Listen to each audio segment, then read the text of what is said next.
Boa noite, pessoal, tudo bem?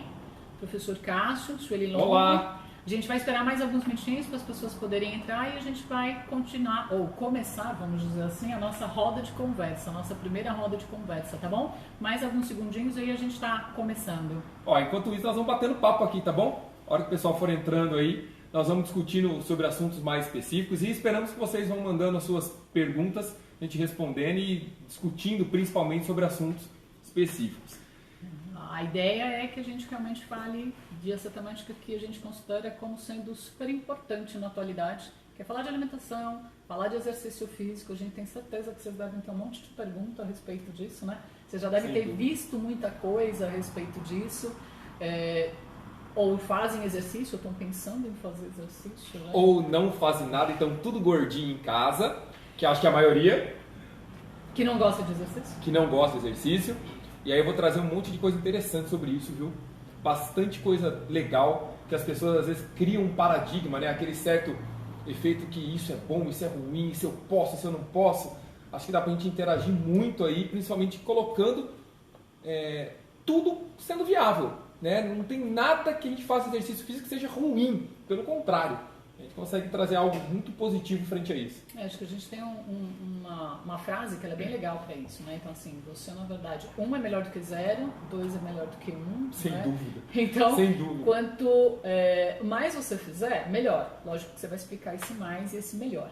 Mas o ficar sedentário, né? Ficar na posição que você está agora é que realmente a gente quer tentar motivar. Tentar mostrar o porquê que seria legal a gente estar fazendo a parte do exercício. E em paralelo à alimentação, como as duas áreas se correlacionam, então como que a gente vai trabalhar essa Acho condição, que isso aí é o ponto principal, né? A correlação nossa hoje, que as pessoas estão cada vez mais sedentárias. Sim. Não tenho tempo, não consigo, não posso, não devo. A colocação hoje muito forte é, olha, tem exercício melhor e exercício pior, né? Ou tem exercício que pega mais, né? Que é o termo mais comum que a gente escuta lá na academia. Professor, qual exercício pega mais? Ou qual exercício tem mais resultado?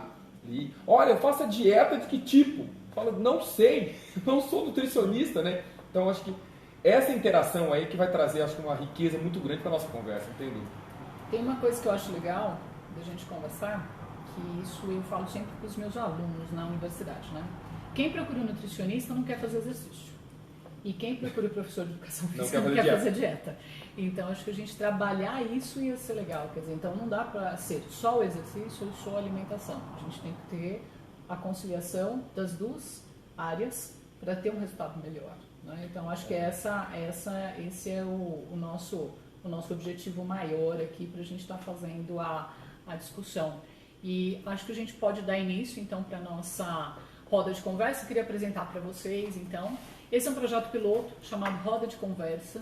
A ideia da Roda de Conversa surge de uma intenção da nossa parte de abrir um canal de diálogo com o nosso público, no sentido de esclarecer dúvidas do dia a dia, no sentido de trazer questionamentos que nós, como pesquisadores, muitas vezes não sabemos que esse público tem, então a gente fica respondendo um monte de pergunta que a gente acha que vocês têm, mas a gente não tem certeza se vocês têm mesmo, e vocês podem ter outras perguntas que a gente poderia estar ajudando a esclarecer e desmistificar um monte de coisa. Meu nome é Sueli Longo, eu sou nutricionista, né? E eu trouxe para essa nossa primeira roda de conversa, para esse projeto piloto, um grande amigo, o professor Cássio Fiani. Eu queria que ele se apresentasse, né? Para que vocês o conhecessem também. Olá pessoal, muito boa noite. Eu sou Cássio Fiani, sou educador físico, já trabalhei com todas as áreas que eu posso pensar da atividade física, desde performance à reabilitação, né? Até pelo conceito de reabilitação, que é usar exercício como remédio, que é o que eu faço hoje, né? A gente usa o exercício como ferramenta específica disso. E nos deparamos com um monte de dúvidas, Sueli, várias, né? Que é a própria relação minha profissional com o outro profissional, né, da nutrição, que é a relação do cliente de forma direta lá na ponta, que chega para mim e fala assim, olha, eu não consigo emagrecer, o que eu faço? Ou olha, estou fazendo o exercício, está mandando eu fazer, sigo o que você está me passando, venho a 3 semanas na academia, mas não emagreço. Ou seja, a gente começa a levantar pontos específicos dessa conversa, onde nós temos lá no final o cliente, né, de maneira muito direta. Por que eu não emagreço? Se eu treinar mais, tenho mais resultado? qual é a efetividade do treino, se fazer abdominal queima gordura, né, da barriga, se eu fizer a cadeirinha adutora e abdutora, eu vou queimar a gordura localizada ali dos meus quadris, né, e coxas. Então essas são condições aí que eu acredito que seja o foco direto do nosso consumidor. Exatamente. Né? E na nutrição acho que a gente tem uma similaridade, né, dessa questão, que eu brinco que assim, alimento não tem GPS. Então essa história de que você vai consumir determinado alimento e que esse alimento vai ali para queimar sua gordura abdominal, que ele vai ali para fazer a hipertrofia do seu bíceps. Se eu comer um isso pãozinho, não existe. Pois é, então assim, Poxa. o alimento ele não tem GPS, né? Então nós temos que entender a alimentação dentro desse contexto, como você entende o exercício dentro desse contexto.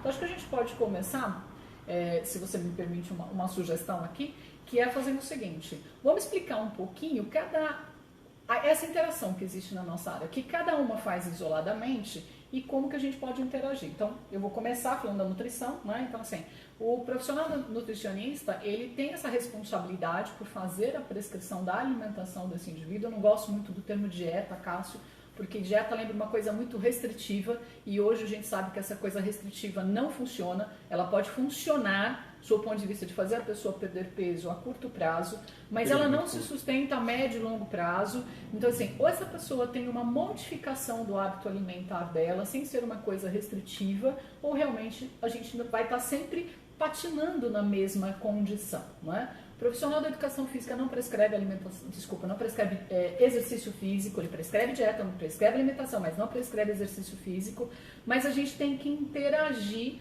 com o que esse indivíduo faz de exercício físico, se ele já estiver fazendo.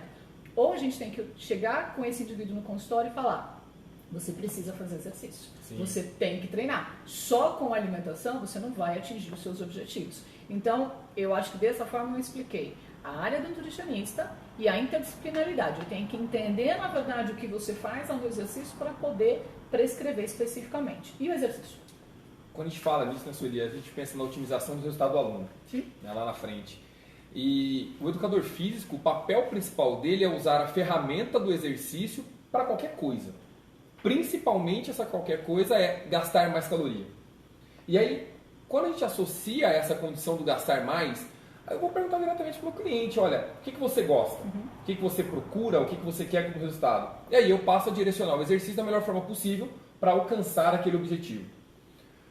A correlação direta que eu vejo do nutricionista e do educador físico, ela não tem como fugir dessa conexão. Por quê? Quando eu prescrevo exercício para alguém, eu estou levando em consideração que ele está seguindo um padrão dietético. Sim. Acho que seguir um padrão dietético não é necessariamente fazer a dieta, como você falou. Exatamente. Olha, seguir um padrão dietético eu vou fazer dieta pro resto da minha vida, se eu pensar. Olha, é um padrão. Não estou simplesmente fazendo a dieta que a Sueli me prescreveu hoje e depois de amanhã eu rasgo a dieta e faço outra coisa, a dieta da lua, do sol, qualquer coisa que eu possa pensar. Qualquer planeta. E quando eu penso no exercício físico, eu caio na mesma condição. Por quê? A hora que eu uso o exercício como forma de prescrição, se eu pensar em supino reto e leg press, existe em qualquer lugar do planeta. Ok. E aí a prescrição é igual para todo mundo. Olha, você faz supino reto? Faço. Será que o resultado que eu tenho de supino reto, feito pela Sueli, feito pelo Cássio, são os mesmos? Não. Com certeza não. Então acho que é isso que a gente vai levantar aqui como possibilidade de conversa e esclarecimento para o nosso cliente, que é o papel de um e do outro dentro dessa formação. Então vamos começar pensando em questão de alimentação. Então o que a nutrição hoje trabalha em termos de alimentação, pensando em qualidade de vida? Vou pegar uma palavra que você utilizou, que é a palavra que eu considero como sendo do momento. É você avaliar o seu padrão alimentar. Legal. Então, assim, o padrão alimentar é aquela alimentação que você tem no seu dia a dia. Ela guarda uma relação direta com a sua saúde. Ela está inserida dentro de um contexto familiar, de um contexto histórico, de um contexto cultural, de um contexto econômico. Sim. A gente está no Brasil, Sim. Então assim, se eu tenho ou não tenho dinheiro para comprar determinados alimentos. E aí a gente começa então a montar o teu padrão alimentar. Então vou dar um exemplo, né? Então o teu café da manhã, por exemplo, é o café com leite, pão com manteiga. Um exemplo. Esse é o teu padrão alimentar. Se esse paciente chega aqui, na verdade, e fala que eu tenho que mudar esse café da manhã dele, e eu vou falar para ele que a partir de agora ele vai ter que consumir, não tenho nada contra a tapioca, bem pelo contrário, mas eu estou mudando, estou falando agora você vai comer tapioca. Ele vai olhar para mim e vai falar assim: Eu não tenho como, porque eu já acordo super rápido, super atrasado. Então, assim, o pãozinho tá ali, eu como, não vou parar para fazer tapioca, né? Então, eu tenho que respeitar esse meu paciente no hábito alimentar dele, na rotina dele, e isso constitui, na verdade, uma condição de padrão alimentar. Então, padrão alimentar é uma coisa que eu quero discutir mais depois com você, porque agora a gente tem uma pergunta, a Joana vai fazer aqui pra gente, né, Joana? Isso. O Ricardo de Campos Oliveira perguntou: boa noite. Como vocês veem as abordagens acadêmicas, as necessidades de emagrecer, perder gordura, pensando em uma demanda de mercado, pensando nessa cultura do imediatismo? Puxa, Ricardo, o seu questionamento vai muito de frente com aquilo que eu vivencio todo dia. A Health Center está dentro de uma academia, né? Então, o estar dentro de uma academia, a grande procura é por esse resultado imediato. A pessoa chega hoje na minha mão lá e fala assim, olha, eu estou aqui hoje porque eu tenho uma festa, ou vou pro carnaval, ou alguma coisa do tipo, e quero perder 5 quilos, eu quero caber no vestido para ser melhor no meu casamento que dá alguns dias. Então eu não tenho como falar para o meu cliente que eu não vou entregar para ele. Sabe por quê? Porque senão ele vai trocar de professor. Ele vai trocar. Simplesmente, ele vai falar assim, legal, você não me entrega o produto que eu quero, eu procuro um outro. Então, dentro disso, eu como educador físico, eu procuro entregar o que o meu cliente está buscando, usando eticamente aquilo que é mais adequado para ele. Então, acho que é uma referência minha, né, como formação, eu usar aquilo que eu posso até onde eu posso. Tá? Acho que vai muito dentro desse caminho. Existem N caminhos, lícitos e ilícitos. Tá? Se vai pelo lado ilícito, desculpa, mas não vai ser comigo. Né? Porque aí eu começo a colocar em segurança a saúde da própria pessoa que me procurou. E talvez não seja isso que ela procura, por mais que ela queira o resultado rápido. Eu acredito que de forma nutricional talvez seja o mesmo caminho. Na parte da nutrição, o resultado rápido, ele é possível, mas não no contexto da sua pergunta, Ricardo. Então, assim, eu consigo, e a gente conhece isso de vários, inclusive no esporte, algumas coisas que acontecem. Eu consigo fazer esse indivíduo perder os 5 quilos que você exemplificou, com várias questões. Então, assim, esse indivíduo vai perder água, esse indivíduo vai perder, na verdade, massa muscular, que ao meu ver é um tecido nobre, vamos dizer assim, e não necessariamente ele perdeu 5 quilos. Desculpa, ele não perdeu gordura, mas ele perdeu 5 quilos. E eu acho que a grande dificuldade que a gente tem hoje é isso, porque todo mundo promete, qualquer revista que você pega, tá ali, você perde X de peso num intervalo curto, o peso você perde mesmo, né? Porque dependendo da técnica que eles estão utilizando, e às vezes ela é lícita, porque ela não usa nenhuma substância que você considera aí como prejudicial à saúde do indivíduo, ele perdeu esses 5 quilos.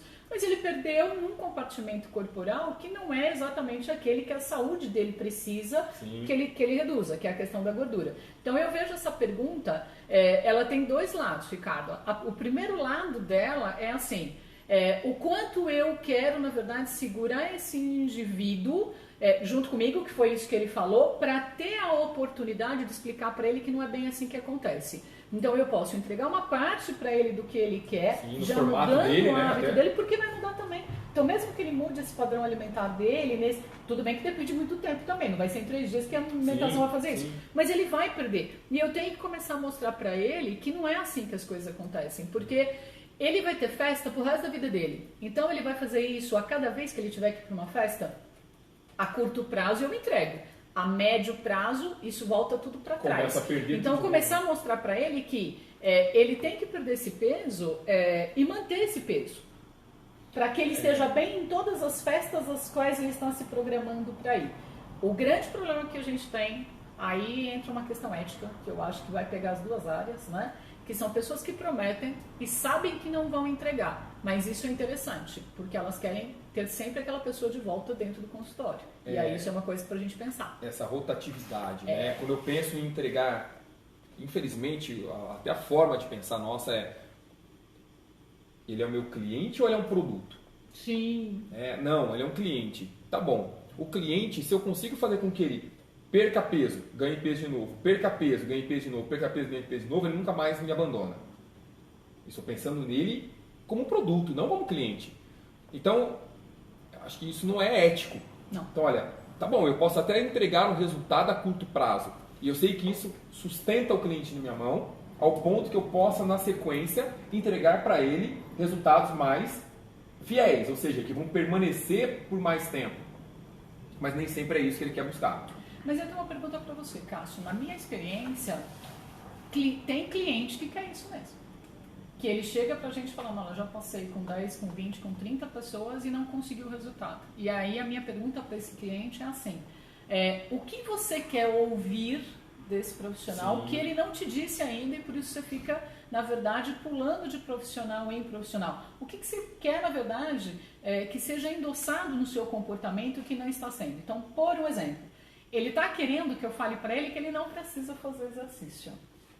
Que só a alimentação dele vai ser suficiente. Ou ele está querendo que você fale para ele que ele só precisa fazer exercício, que ele não precisa mudar a alimentação dele. Se eu pego no pé dele no sentido assim, é importante fazer exercício, ele já vai mudar, porque ele vai dizer assim, não, exercício eu não quero fazer. Sim. E aí a minha pergunta para você, por que as pessoas não querem fazer exercício?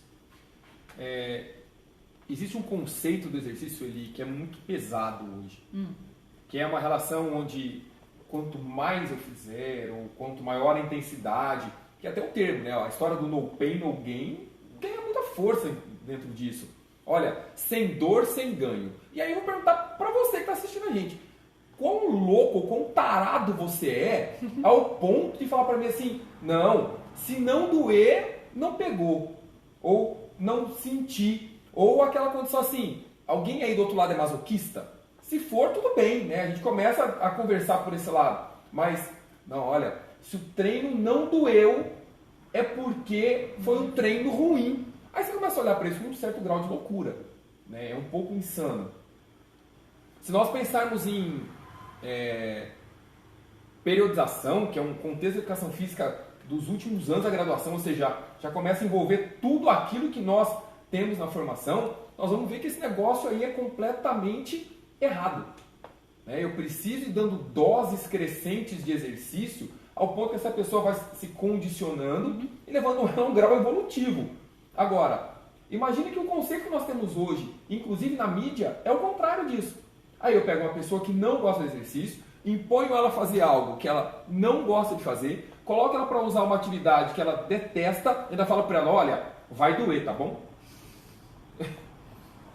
É exatamente essa condição. Então, e aí tudo é motivo para ela não ir, né?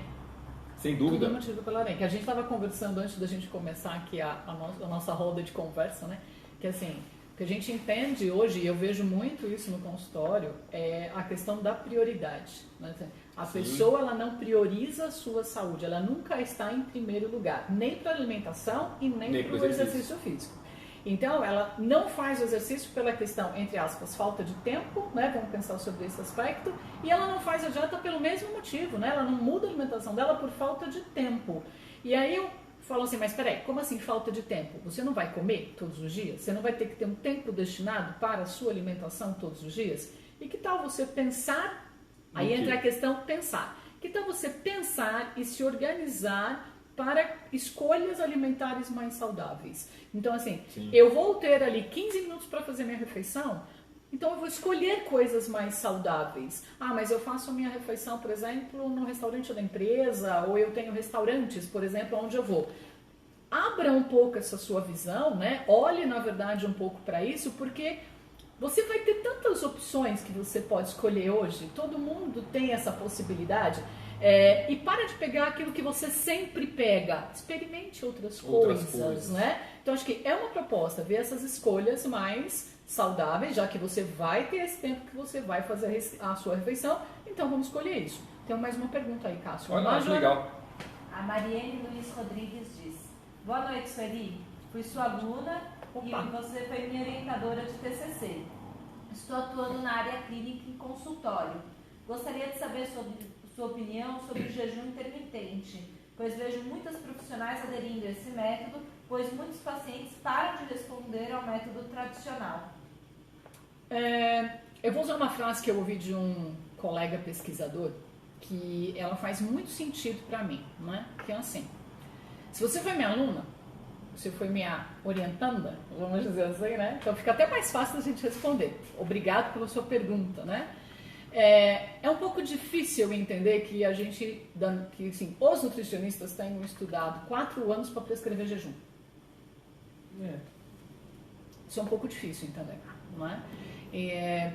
Se você pegar, como a gente está fazendo um papo mais informal, eu não vou entrar, na verdade, dentro das vias metabólicas, porque eu acho que a gente complicaria um pouco o entendimento, então eu peço até desculpas nesse contexto, depois a gente pode até explicar isso de uma forma mais técnica, se você quiser, mas o que a gente tem que pensar é o seguinte: as mesmas vias metabólicas que eu aciono pelo jejum, eu posso acionar também tendo uma alimentação mais saudável, com escolhas alimentares saudáveis.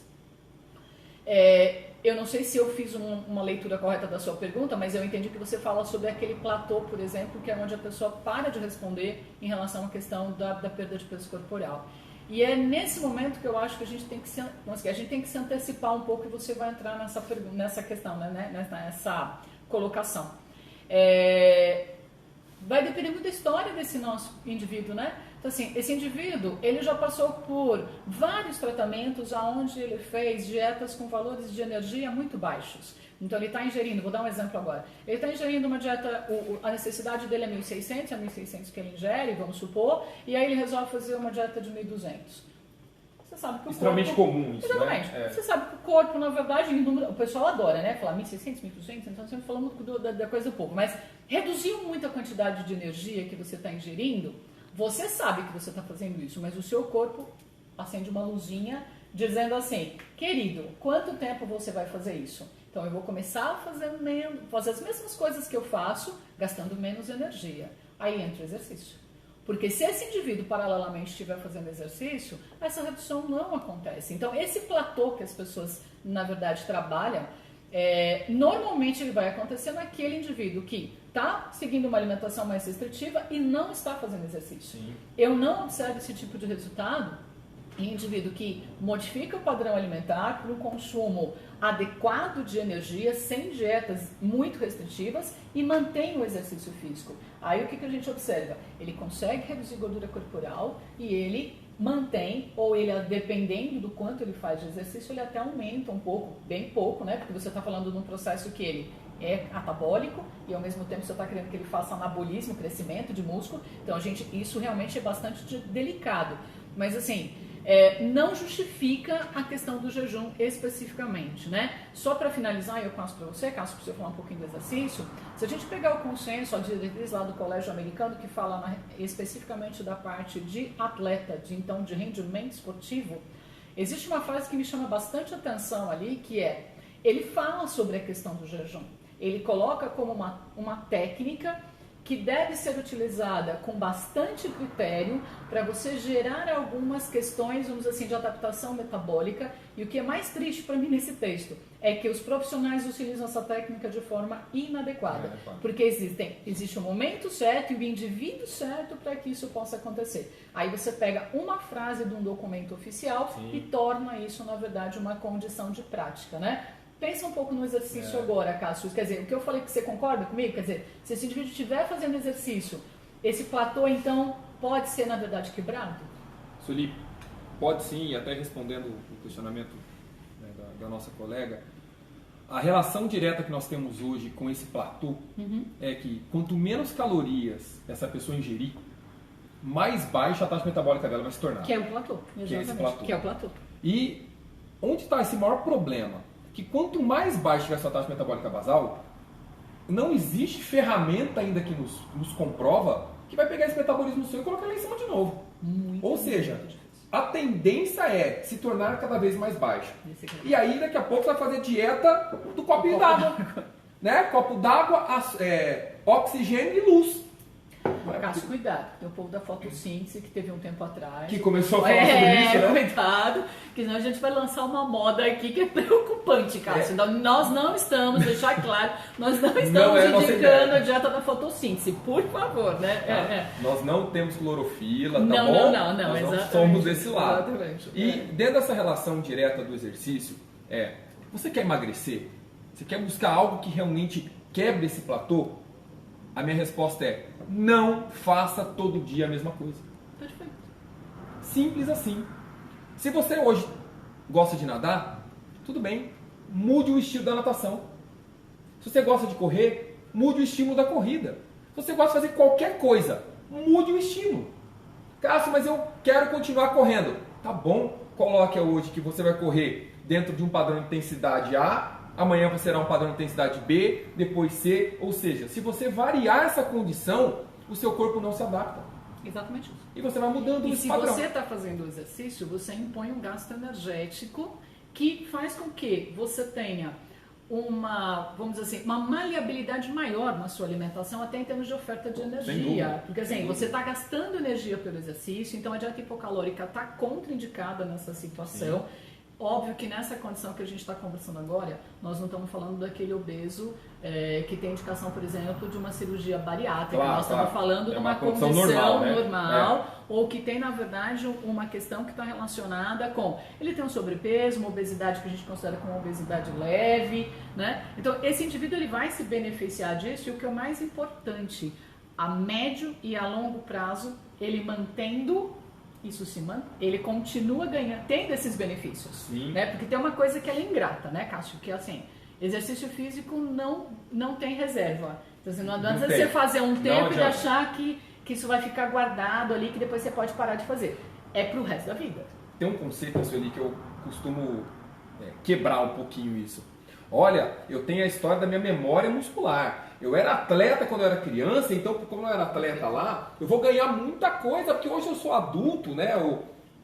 Uma pessoa de meia idade, então como eu jogava futebol quando eu era criança, eu sou apto a jogar futebol ainda hoje. Peraí, isso não existe, né? Quando a gente pensa inclusive em memória muscular, eu tenho até essa condição. Qual a condição? Aprendizado motor. É uma coisa. Perfeito. Agora, aprendizado motor você anda de bicicleta hoje? Ando. Talvez você nunca mais esqueça como é andar de bicicleta. Agora, dá para você fazer uma meia maratona, né, de bicicleta? Não dá. Então, peraí, é uma condição diferente. Isso tem a ver com limiar anaeróbio, tem a ver com outras variáveis que não tem a ver com o aprendizado motor. Né? Então, isso tem que ficar muito claro para quem está nos assistindo, porque senão fica... legal, eu era atleta quando era criança, então eu tenho memória muscular, então eu continuo gastando a mesma caloria que eu gastava quando eu era mais novo. Não. Né? Não é assim que funciona. Não é. Mais uma pergunta, vamos lá, Jana?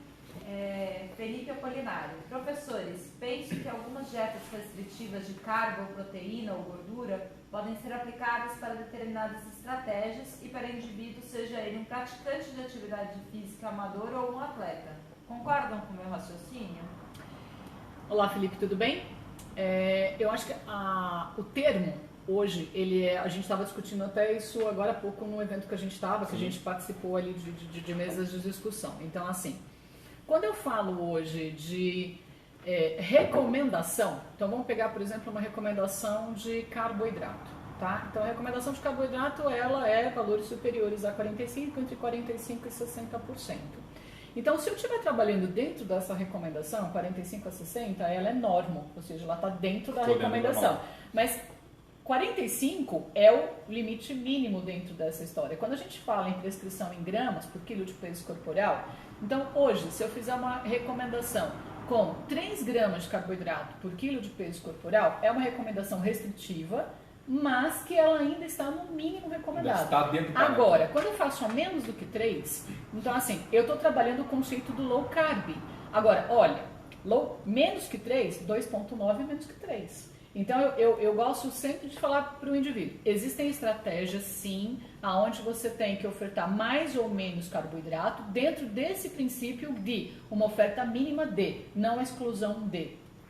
A proteína é um outro nutriente que é ao contrário, dificilmente as pessoas pedem dieta com baixo teor de proteína, elas pedem ao contrário, elas querem acima da recomendação. E aí está muito claro que dietas que têm muito mais proteína do que a sua necessidade não implicam um ganho maior de massa muscular. Elas não têm um estímulo maior à síntese da proteína especificamente. Então aí a gente está indo para um lado bem de uma individualização.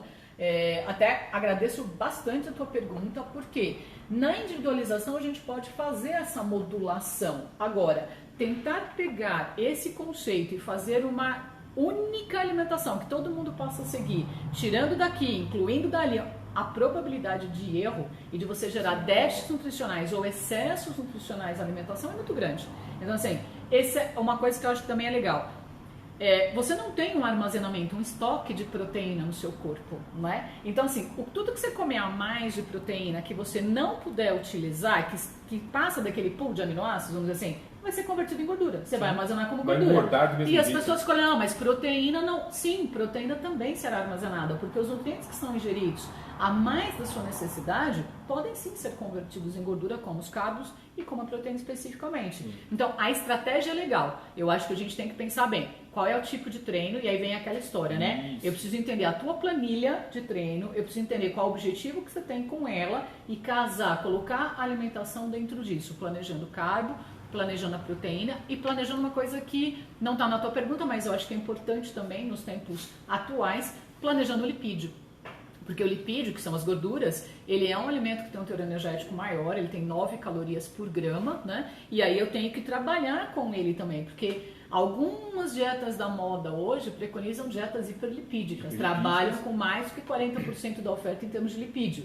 E aí a gente já entra numa outra história que é assim, o quanto isso pode comprometer a sua saúde cardiovascular. Sim. Então, se eu quero exercício, se eu quero alimentação para ajudar a minha saúde, como é que eu vou consumir mais, pensando que isso vai aumentar o meu músculo, mas vai acabar com o meu coração? E aí vem a pergunta, que preço eu pago? Então, às vezes eu pago com o meu coração, às vezes eu pago com o meu rim, às vezes eu pago com o meu fígado, às vezes eu pago com o meu osso, né? Que eu acho que é um preço bem alto. Sem dúvida. Que é um preço bem alto. Entra numa condição de saúde, né, diferente.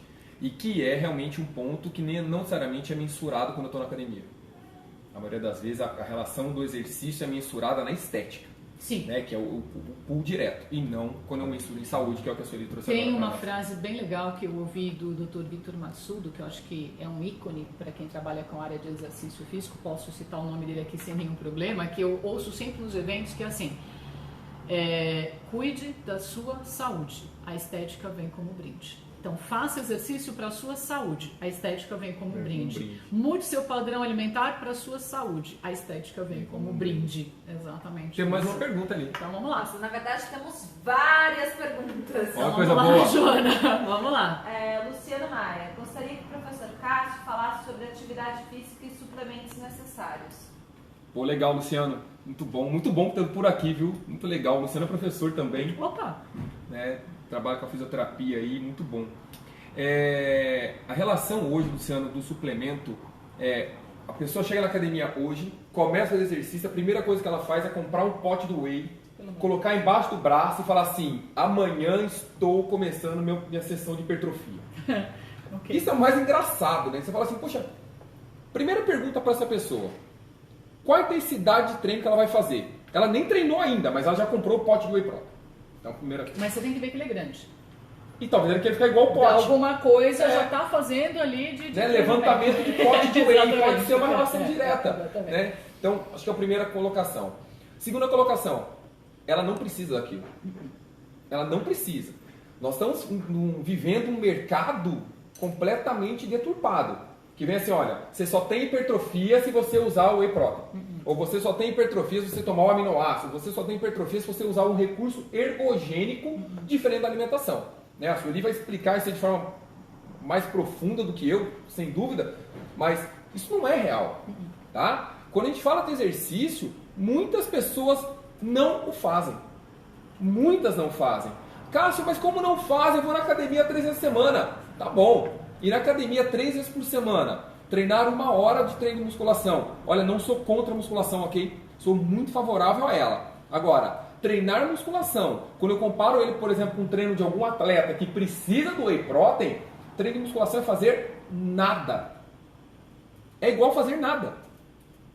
Por quê? Quando eu diluo o treino dele em tempo, essa pessoa está treinando uma média de 10 a 12 minutos de um treino dele. Que a intensidade, na maioria das vezes, é desse tamanhozinho. E aí ele fala para mim assim, olha, comprei um pote de whey, professor. Você acha que eu vou ter hipertrofia? Não vai ter hipertrofia. Não vai.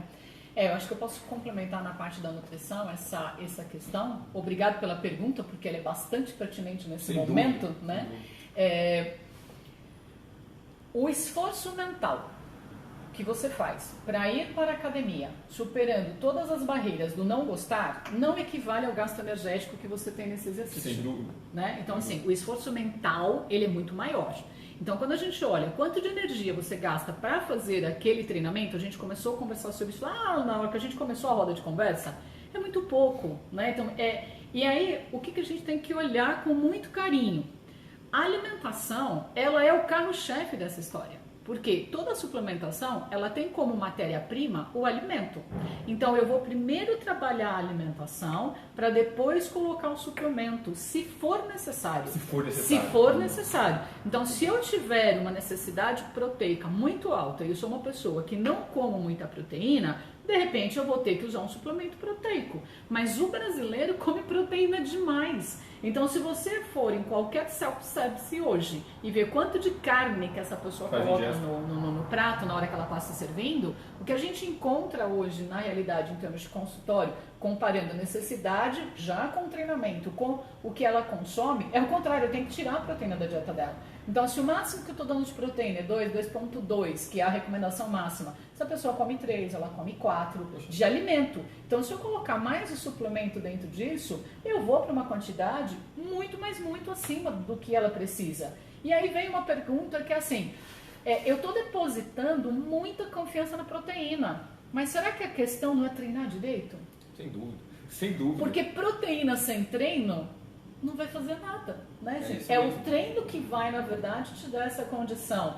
Então, eu me questiono um pouco e eu sou, assim, bastante questionadora. Eu não sou contra a suplementação. Eu acho que tem indivíduo que precisa, sim, da suplementação. Quando ela for bem prescrita, bem, vamos dizer assim, analisada dentro do contexto de treinamento, quer seja do desportista como do atleta, ela faz todo sentido. O que eu sou contra é usar o suplemento como muleta.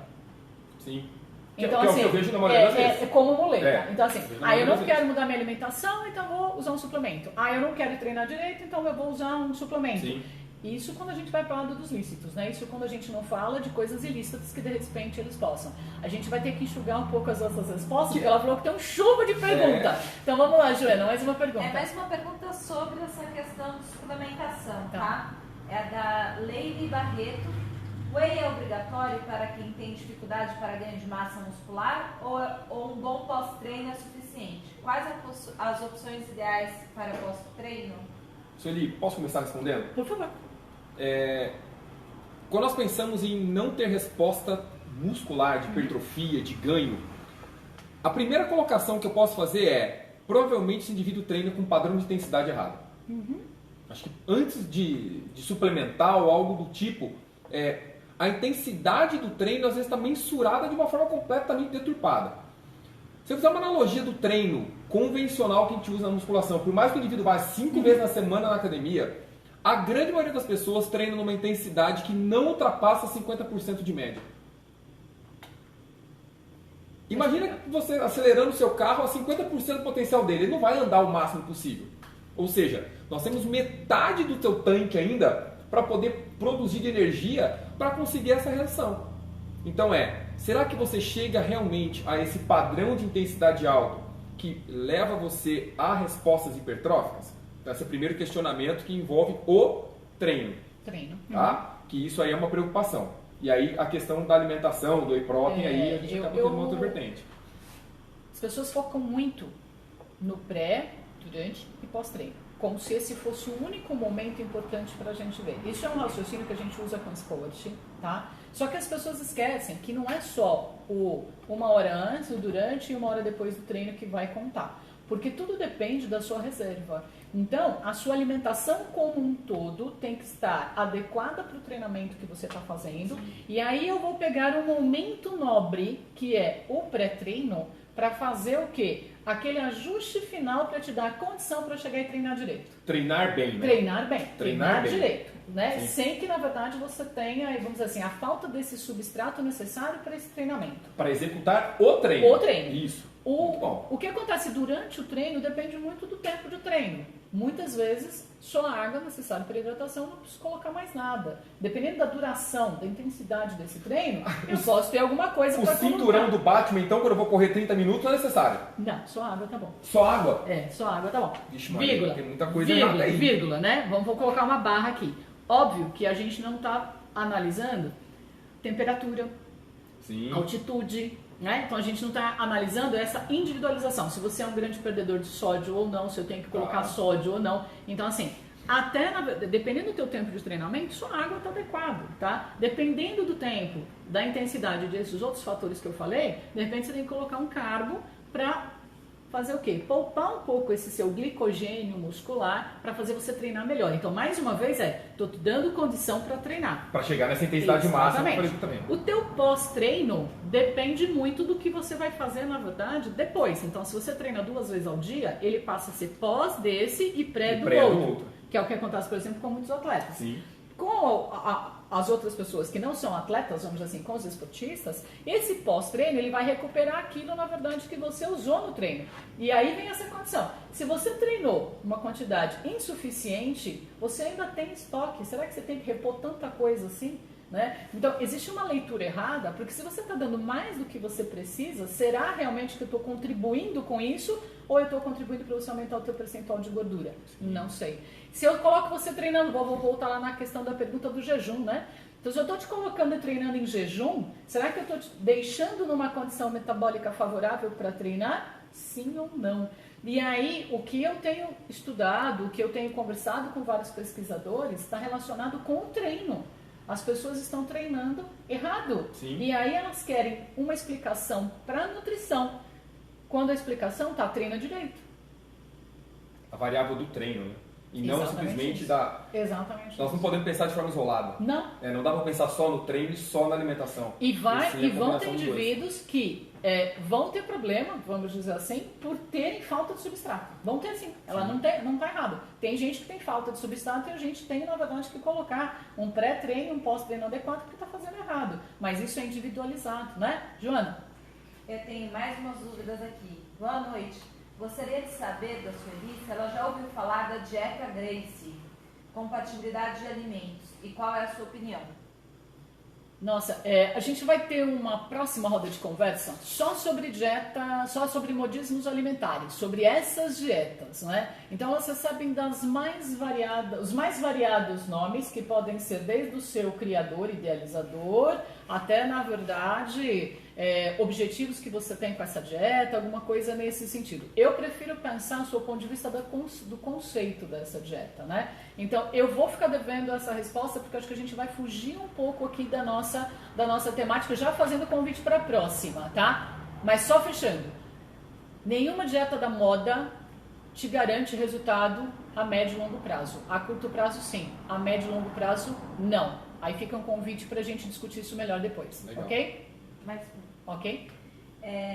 O Marcelo Oliver Fernandes diz: boa noite. Além dos tradicionais isotônicos, o que poderia ser consumido para dar um up durante o treino /corrida? Obrigada. Então vamos lá. Vamos lá. Quer começar? Vamos lá, então. Quando eu penso em corrida, eu vou pensar naquilo que é mais, vamos falar assim, questionado ao educador físico. Proposta de 5 km, 10 km, 21, 42. Tá? Então, essas colocações vai depender muito de qual distância você vai correr, primeira coisa. Se eu pensar que eu vou tomar um isotônico, que eu vou correr 5 km, se você tiver uma capacidade física tão baixa assim, talvez você leve um tempo grande ao ponto de ter que repor com isotônico. Agora, caso contrário, acho que não. Não. Né? E dentro dessa associação, para qual intensidade vai ser feito, se você treinou no dia anterior, com qual intensidade foi, se o seu treino foi sublimiar, se foi supralimiar, se foi limiar, ou seja, tem um monte de variáveis do treinamento que podem ser ajustadas. Então a primeira coisa em qual variável nós estamos falando aí. Né? É um atleta que está treinando para uma meia maratona, uma maratona, nós chegamos a prescrever volume de 18, 20, 22, 28 quilômetros por dia. Então, de repente, para esse indivíduo, uma ultramaratona, Ironman, eu consigo entender que a hora que eu vou prescrever o treino, falar, olha, eu preciso conversar com o nutricionista para que ele faça esse ajuste. Então, acho que esse é o caminho, pensando na intensidade. Agora, como suplemento, aí já mais... O objetivo de você trabalhar essa reposição através da bebida isotônica, acho que a gente tem que entender assim, são duas coisas, né? Uma coisa a gente tem que entender a água, a necessidade de você repor água para você manter o seu corpo hidratado, porque a desidratação ela vai na contramão do seu desempenho nessa corrida. Então, uma questão é, preciso me hidratar. Segunda questão, se eu tenho, agora ligando com a tua linha de raciocínio, se eu tenho um desgaste importante, eu vou colocar um carboidrato dentro dessa água, um carboidrato, na verdade, que eu consiga fazer uma digestão muito rápida, uma absorção muito rápida, para ele entrar como forma de energia durante essa corrida, vamos dizer assim, e poupar o meu glicogênio, né? Por que eu tenho que fazer isso? Para ter mais performance, né? Na verdade, para eu, conseguir correr mais tempo, tá? O que tem na bebida isotônica? Tem sódio e tem potássio, que são 2 eletrólitos, 2 minerais que a gente acaba perdendo.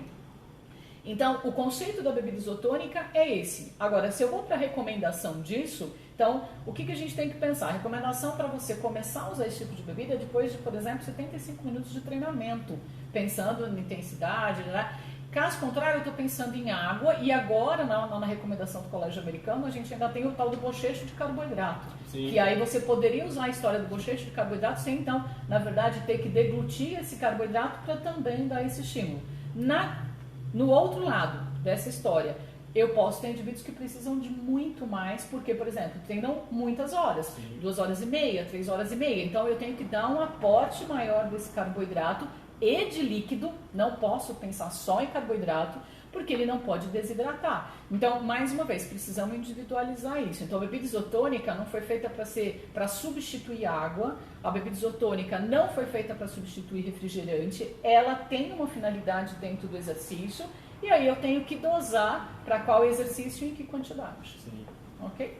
Outra pergunta? Última pergunta, tá? Tá. É possível comentar algo sobre a dieta paleo na nutrição esportiva? É possível. É possível. É mais uma, na verdade, dessas dietas que nós falamos agora, né? Onde você tem uma questão que está relacionada com uma hipervalorização dos alimentos com maior teor proteico, com maior teor de lipídio. Então eu não vou, nesse meu comentário a gente pode não só falar da paleo, mas todas que têm essa mesma característica, porque, como eu disse na pergunta anterior, muda o nome da dieta, mas o princípio dela nutricional é o mesmo. Então eu hipervalorizo a proteína, eu hipervalorizo.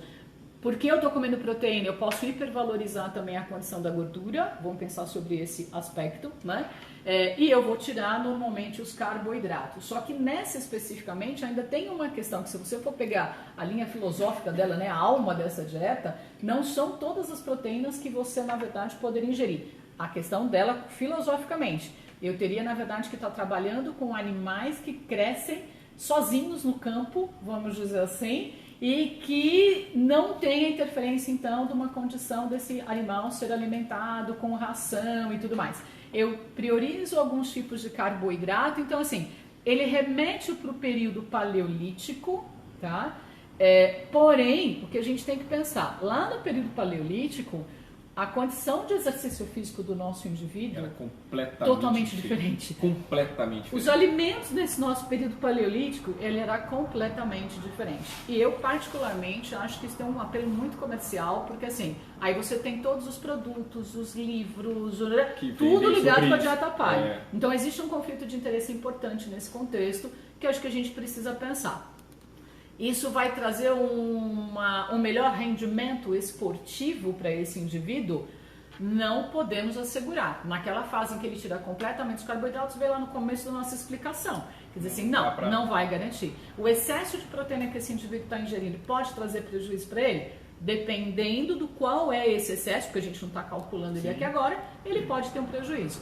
Mas aí eu acho que assim, essa é uma temática que são as dietas da moda, que como eu já te respondi, acho que foi para a Grace, se eu não me engano, o nome da pessoa, a gente vai destinar uma roda de conversa, específica, inclusive já vou aproveitar para fazer o convite da roda de conversa, né, com o Murilo Dátilo, né? Então eu vou fazer um bate-papo com o Murilo Dátilo no próximo mês, onde a gente vai falar só de dietas da moda. Então buscando, na verdade, o quê? Quais são, o que elas preconizam e quais são, na verdade, os resultados que elas realmente trazem para o organismo desse indivíduo, inclusive pensando em treinamento. Porque é uma temática que, assim, que vai gerar muita pergunta, com certeza vai gerar muita pergunta. Né? Sueli, eu acho tão interessante esse tema, quando o pessoal traz o paleo, que vai muito pela condição assim, hoje, antigamente se eu pensasse em período paleolítico, nós estávamos pensando que o camarada tinha que caçar, Sim. tinha que matar um leão por dia para poder comer. Hoje, a única coisa que o cara mata é a fome dele. Que ele vai na geladeira, abre a porta e pega alguma coisa para comer. Então, a demanda energética que ele tinha naquela época e que ele tem hoje, e até mesmo os períodos que ele passava em jejum, se eu pensar de forma muito direta, porque tinha dia que ele não conseguia matar, tinha dia que ele virava vítima, né? O leão quase comia ele. Então, nem sempre ele vencia a guerra. E acho que é importante a gente falar também que, assim, todo modelo alimentar, a paleo não deixou de ser diferente disso. Você tem vários modelos. Eu tive que dar uma aula sobre paleolítica, né, sobre essa dieta paleolítica, e eu fui fazer uma pesquisa mais aprofundada. Eu encontrei, em termos de materiais a respeito, pelo menos 18 modelos diferentes de dieta paleolítica. Então ela recebe o nome e ela vai ganhando versões de acordo com o que cada um quer, na verdade, que ela faça. Então eu achei uma muito interessante, por exemplo, o caso que você falou assim, uma dieta paleolítica com whey protein. O whey protein na era paleolítica, a dieta paleolítica com o ovo de galinha. Galinha na era paleolítica. Então, você começa, na verdade, a perder um pouco as características dela. É que nem você falar, eu vou falar de uma outra, que é a alimentação mediterrânea, dieta mediterrânea. Dieta mediterrânea não é só colocar azeite na sua comida e tomar vinho. Isso não é dieta mediterrânea. Então, eu peguei duas coisas que eu gosto ali da dieta mediterrânea. Mas não dá pra dieta mediterrânea no Brasil? Não dá, não. Poxa. Então, aí entra aquela questão, quer dizer, eu tenho alimentação, hoje a dieta mediterrânea ela é considerada um patrimônio da Unesco pela essência dela, pelo que ela preconiza, pelo que ela estuda. Então eu não posso falar que dieta mediterrânea é vinho e azeite. Ela tem todo um contexto a ser seguido, quer para o rendimento esportivo, quer para a saúde desse nosso indivíduo. Né? Então acho que a gente precisa entender um pouco também que as pessoas pegam o que elas querem ouvir. Isso. Uma vez ele, até levantando essa questão do pegar o que eu vi, é assim, olha, o exercício X é muito bom. E quando eu combino esse exercício com resultado, ou vou fazer reposição hormonal, né, que está na moda aí, com suplemento, com anabolizante, não, porque eu vou usar só DHA, mas o DHA não tem nada, então eu vou usar só oxandrolona, viu, Cássio? É tranquilo, porque não acontece nada. Talvez não a curto prazo. Né? Será que eu mudo alguma coisa? Né? Então tem uma interferência muito grande disso. E aí fica aquela condição. Olha, se eu usar esse suplemento, que nem sempre a pessoa vem e fala, olha, não estou usando anabolizante, é suplemento, tá bom? Então estou usando 20 mg de oxandrolona por dia, que é um suplemento que o médico me passou, então eu estou suplementando. Peraí. Não, eu estou fazendo reposição hormonal. Mas você tem algum déficit? Não. Então, né? Onde fica isso? Nessa correlação direta do fazer esse tipo de implementação, né, de suplemento, que na verdade não é um suplemento, o lado ruim da coisa ninguém conta. A gente só conta o lado bom. Que é aquela coisa, olha, não, legal, minha massa muscular aumentou. Fala, puxa, isso é positivo, realmente. E o que ficou em detrimento a isso? Seus marcadores laboratoriais. Né? Olha, na maioria das vezes, gordura visceral também aumenta. O que acontece com o seu HDL? HDL diminui. O seu colesterol protetor. O LDL sobe. O seu colesterol agressor. É exatamente isso. O que acontece com a sua pressão arterial? Só que isso aí tem alguns profissionais que não contam. Não contam. É o lado ruim da coisa. Né? Conta que melhora, mas não conta que piora. Então... eu acho que essas temáticas todas que nós abordamos aqui, Cássio, acho que a gente está caminhando aí já para o final da nossa roda de conversa. Ela é bastante instigante, né?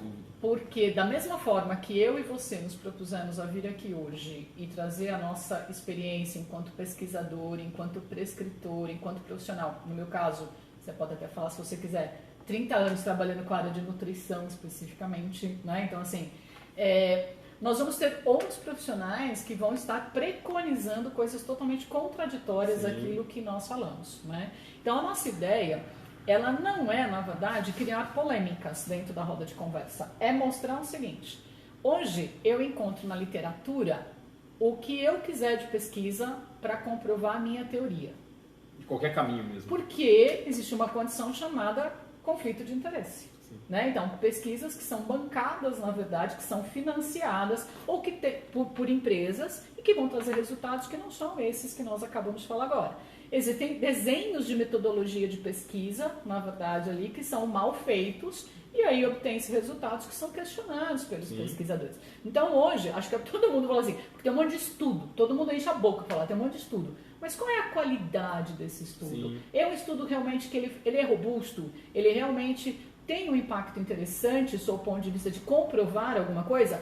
É um estudo? Não, eu preciso de muitos estudos para chegar nessa condição. Então, a ideia na roda de conversa, gente, é empoderar o consumidor.